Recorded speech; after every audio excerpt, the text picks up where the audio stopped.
د جمعې د شپې تر ټولو بهترین او نرم ترین سیکس. سلام ګران لیدونکو، هیله ده چې روغ او جوړ او د صحت جامې مو پر تن وي.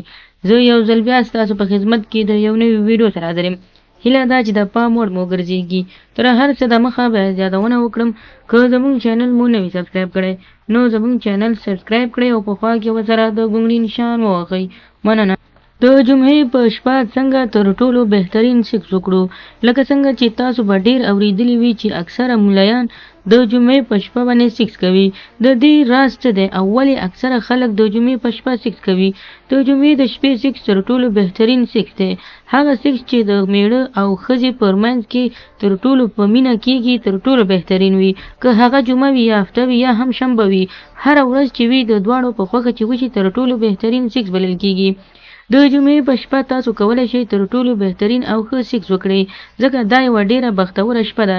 په دغه شپه باندې که د هر چا د میرمنې په غېټه ماشوم وشو، د نړۍ تر ټولو بختور او په ښه نیت انسان به پیدا کېږي.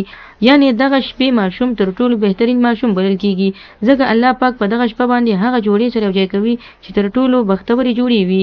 یعنې که هر څوک غواړي چې تر ټولو ښه سیکس وکړي، نو هغه د جمعې په ورځ یا د جمعې په شپه وکړي، ځکه دا تر ټولو په هفته کې تر ټولو بختوره شپه ده.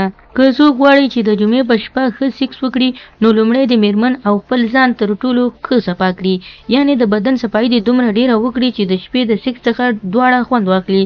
اکثره داسې خلک وي که چېرته د جمعې په شپه وي یا هم نورې ورځې وي، داسې سیکس کوي چې یو بل څخه سم خوند نشي اخیستی. هغه شیطاني شهوات خاص پوره کړي، که هغه ښځه وي یا هم خاوند وي، او نور ساړه څملي.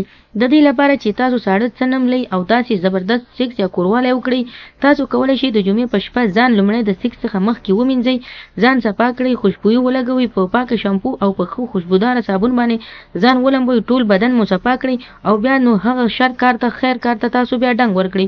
وګورئ چې د نورو شپو سره د دغې شپې څومره فرق وي. په دغه شپه باندې کولی شئ تر ټولو بهترین سیکس یا کوروالی وکړئ. نو خدای دې وکړي ملګرو چې زموږ د ویډیو څخه غلط مطلب وانخلئ، زموږ د ویډیو لایک کړئ، شیر کړئ او زموږ چینل هم سبسکرایب کړئ.